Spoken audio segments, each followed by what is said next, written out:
Hello, today we continue our daily reading from the book of Joshua, chapter 13. As always stated prior to reading, get to a church that has Bible study or Sunday school and get the word broken down and shared for you so you can understand it more easily. Also, get with some friends who practice reading the Bible and studying and just have church and break bread and get some understanding. Get a Bible that you can read, numerous versions, King James, NIV, but there's one out there that is an easy read for you, but most importantly, call upon the Lord. If you knock at his door and seek wisdom, he will open the door up and fill you with wisdom. Amen. Joshua chapter 13 reads as follows. When Joshua had grown old, the Lord said to him, "You are now very old, and there are still very large areas of land to be taken over. This is the land that remains, all the regions of the Philistines and Geshurites from the Shiloh River on the east of Egypt to the Shihor River on the east of Egypt to the territory of Ekron on the north. All of it counted as Canaanite, though held by the five Philistine rulers of Gaza, Ashdod, Ashkelon, Goth, and Ekron, the territory of the Avites on the south, all the land of the Canaanites from Ara of the Sidonians as far as Ephek and the border of the Amorites, the area of Byblos, and all Lebanon to the east from Baal Gad below Mount Hermon to Lebo Hamath. As for all the inhabitants of the mountain regions from Lebanon to Misfroth Maim, that is, all the Sidonians, I myself will drive them out before the Israelites.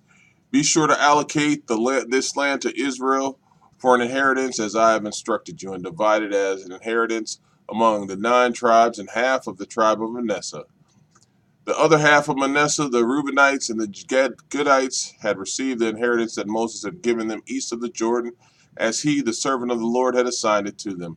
It extended from the Aror on the rim of the Arnon Gorge and from the town in the middle of the gorge, and included the whole plateau of Medeba as far as Dibon, and all the towns of Sihon, king of the Amorites, who ruled in Heshbon, out of the border of the Ammonites.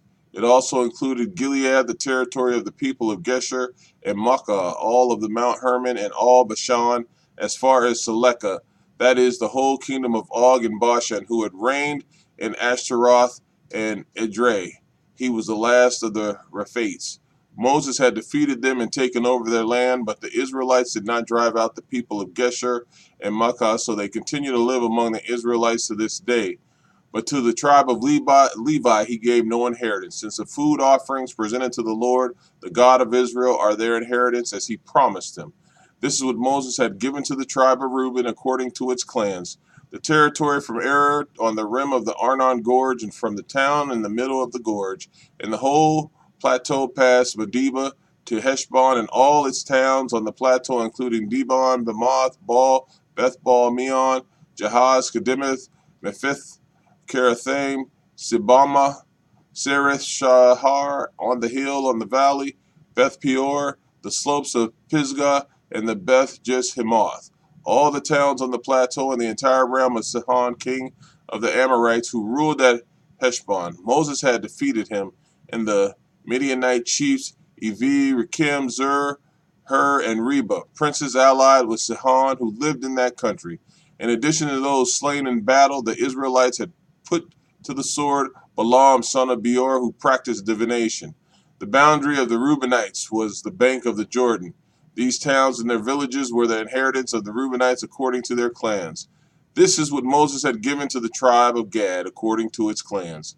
The territory of Jazer, all the towns of Gilead, and the half of the Ammonite country as far as Aurora near Rabbah, and from Heshbon to Ramoth, Mizpah, and Batanim, and from Mahamam to the territory of Debir, and in the valley of Beth Haram, Beth Nimrah, Succoth, and Zaphon, with the rest of the realm of Sihon, king of Heshbon, the east side of the Jordan, the territory up to the end of the Sea of Galilee. These towns and their villages were the inheritance of the Gadites according to their clans.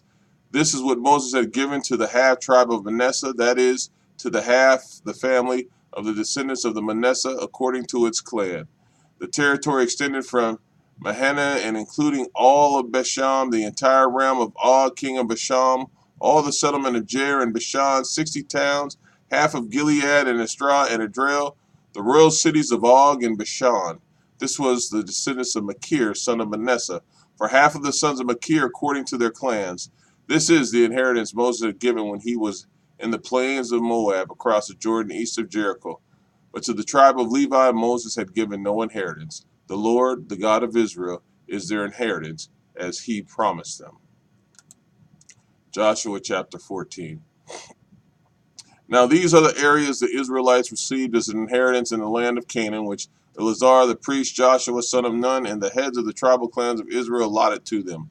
Their inheritances were assigned by lot to the 9 of the half tribes, as the Lord had commanded through Moses. Moses had granted the 2.5 tribes their inheritance east of the Jordan, but had not granted the Levites an inheritance among the rest. For Joseph's descendants had become 2 tribes, Manasseh and Ephraim. The Levites received no share of the land, but only towns to live in, with pasture lands for their flocks and herds. So the Israelites divided the land just as the Lord had commanded Moses. Now the people of Judah approached Joshua at Gilgal, and Caleb son of Jephunneh and Kenite said to him, "You know what the Lord said to Moses and the man of God of Kadesh Barnea about you and me. I was 40 years old when Moses, the servant of the Lord, sent me from Kadesh Barnea to explore the land. And I brought him back a report according to my convictions. But my fellow Israelites who went up with me made the hearts of the people melt in fear. I, however, followed the Lord my God wholeheartedly.